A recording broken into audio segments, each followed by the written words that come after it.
Hey everybody. So one way or another I saw Gemini Man this weekend, and I need to start putting some more things on YouTube, so let's give it a quick review. First, the movie was exactly what you would expect it to be based on the trailers. It hits all the traditional spots in the writing, it ends the way you'd expect it to end, and so on. And it was written by some professional screenwriters, so that doesn't surprise me. But there is a potential problem when you do things like that. When you go to see a movie, you want to see something different or something new. You want to feel like you're seeing the art of movie making being progressed, and that's a part of the experience. And even if a movie does it well, if you don't get that feeling, that takes away from it. The movie has to almost always arrive at the same destination emotionally, but you have to find new ways to get there. And I didn't feel like the movie did that. There was, of course, something that led the movie to be made that was different, and that's the new special effects. Because now they can replace one person's face with another a lot better than they ever could before. But there's a funny thing about that, because like most movies, this was shot maybe 8 months to a year before it was released.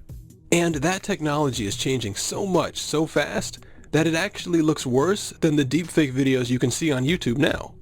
So that big part of the experience, seeing the old version of an actor and the young version of an actor in a believable shot at the same time, didn't really work because I felt like I was seeing something that was already behind the times a little bit.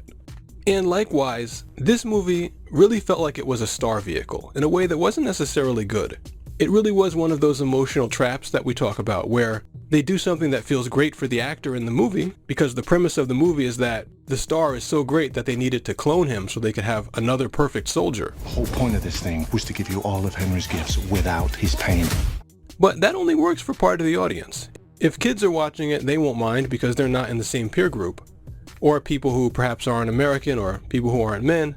But if you're a guy, you don't really benefit from seeing another guy walk around talking about how great he is. And even for the kids who are watching it, they have to get a lesson out of that that's valuable to them. Because that's why we have role models, to learn something from them. And one of the key messages of this movie is something that I don't think is really good, which is the idea that you're not supposed to be afraid, and that if you're afraid, there's something bad about that. Being afraid is part of being human. It's something that prepares you for potentially dangerous situations. You have to have your adrenaline up. You have to be more in the moment. You have to be ready to fight or run away if necessary. A much better way to look at that is the lesson that Customato taught to Mike Tyson, which is one that obviously works in the real world because Mike Tyson was really successful as a boxer. When I come out, I have supreme confidence, but I'm scared to death. And that is that you feel fear, and that's okay, but you don't let it stop you. So the funny thing about that is that even though I wasn't watching it for a lesson, I felt like the movie wasn't doing a good thing for people who might have been watching it for a lesson.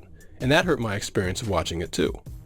And so your mileage will vary on those things depending on how old you are, where you're from, and other things like that.